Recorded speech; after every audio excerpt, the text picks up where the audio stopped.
I have been studying today's topic for over a year, not because it takes that long to read or to learn about, but because it's a lifelong quest.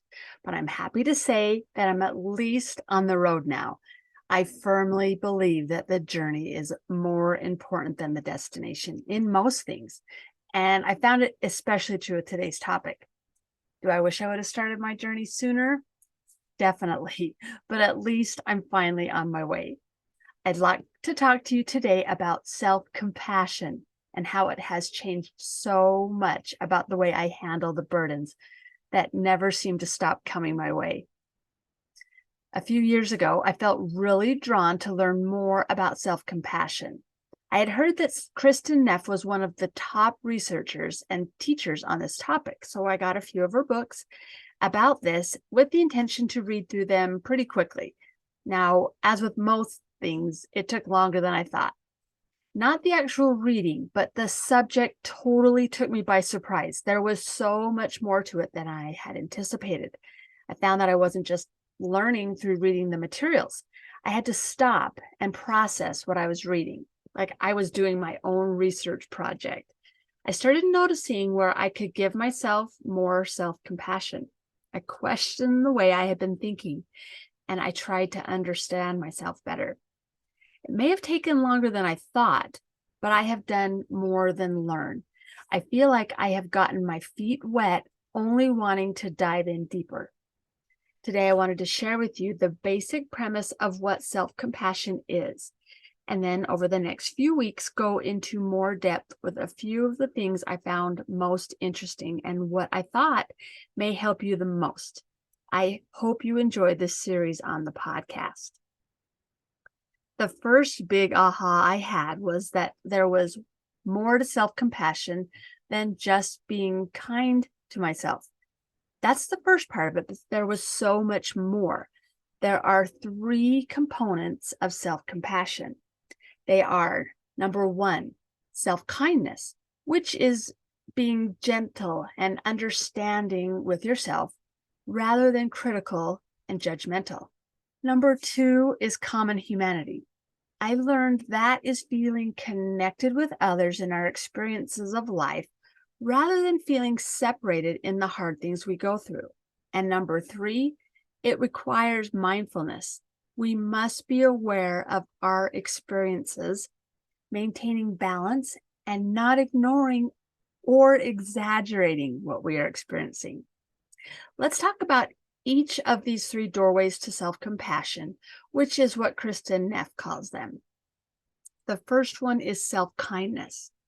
There is more to self-kindness than just stopping judging ourselves.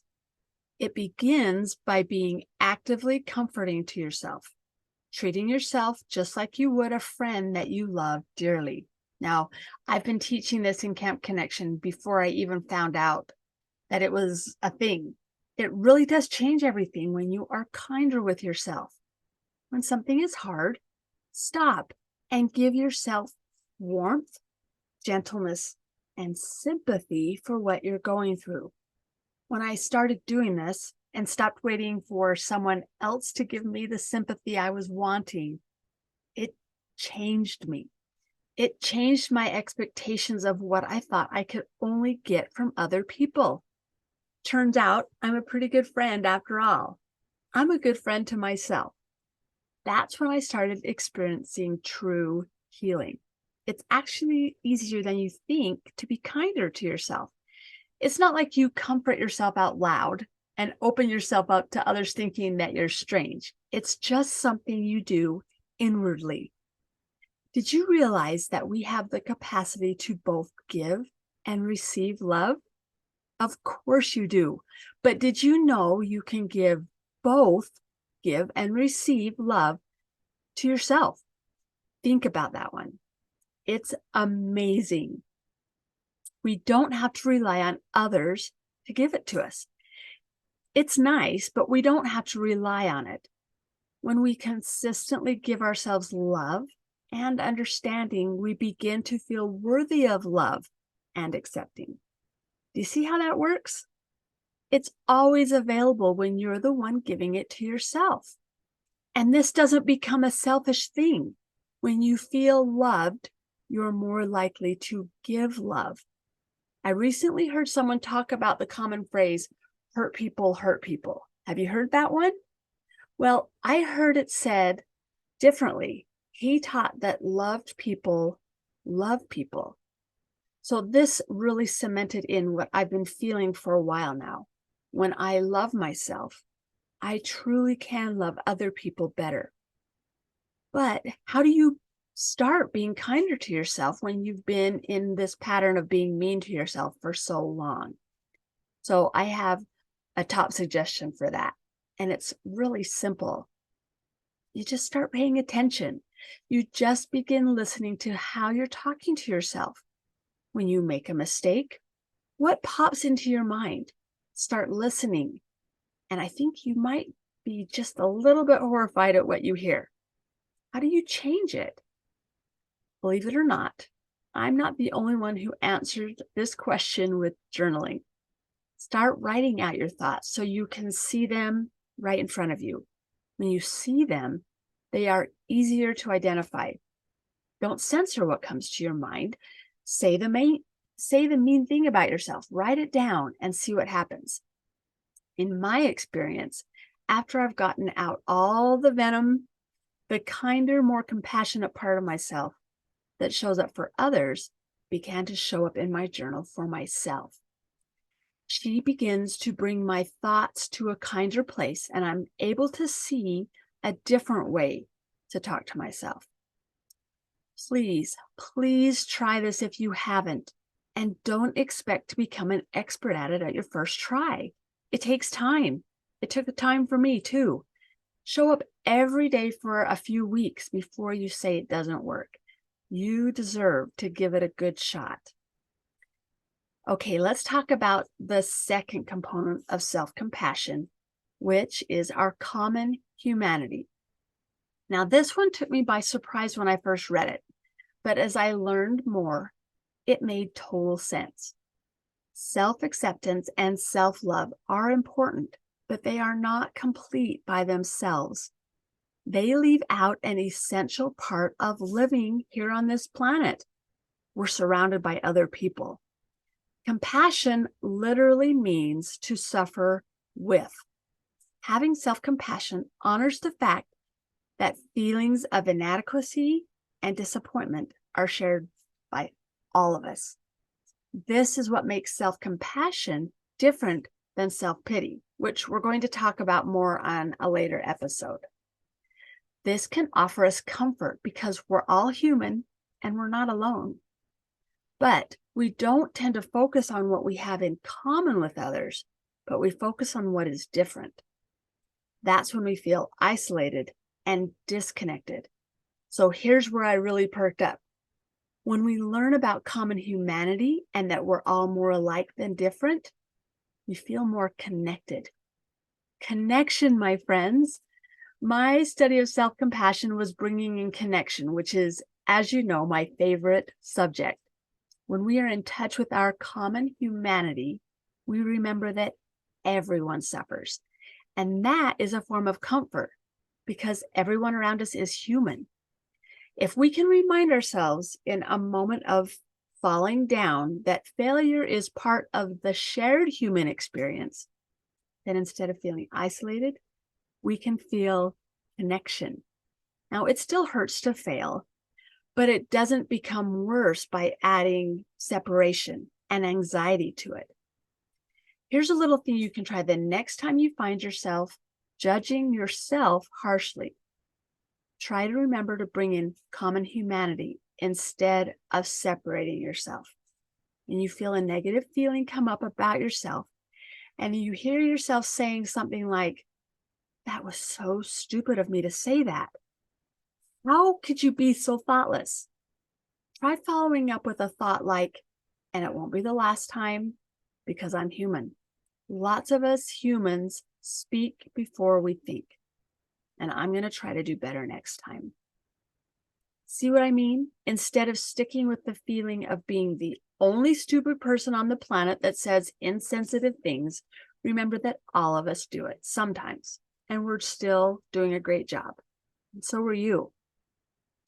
All right, let's talk about the third part of self-compassion, and that's mindfulness. Now, mindfulness is simply seeing what is happening right now and accepting it without judgment.